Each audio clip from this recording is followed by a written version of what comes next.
ஆண்டவராகிய இயேசு கிறிஸ்துவின் நாமத்துக்கு மகிமையாய். நல்ல அடிமைப்பெண்.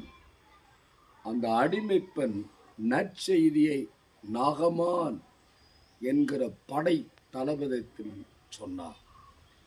அதை சொல்லும்போது அதை செயல்படுத்தின நாகமான் எலிசா என்கிற தீர்க்கதரிசியை பார்க்க விரும்பினான், சுகமாக விரும்பினான். அவன் நினைத்தபடி சுகம் கிடைக்கவில்லை. ஆனால் அவன் யோர்தானுடைய பகுதியில் முழுகச் சொல்லும்போது அவன் கீழ்ப்படிந்தவனாய் அல்ல, முறுமுறுக்கிறவனாய் இருந்தான். ஆனால் நல்ல நண்பன் கூட இருந்ததினால் அந்த இடத்தில் சரியான ஆலோசனை சொல்லி யோர்தானில் முழுகும்படியாய் கேட்டுக்கொண்டான்.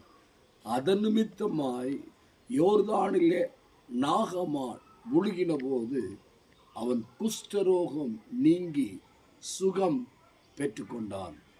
ஆண்டவருடைய நாமத்துக்கு மகிமையாய்.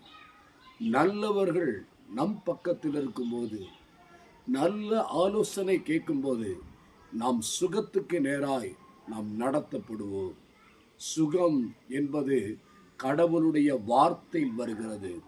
அந்த சுகத்தை பெற்றுக்கொள்ள நீங்களும் நானும் அர்ப்பணம் செய்வோமானால் ஆண்டவர் நம்மை ஆசீர்வதிப்பார்.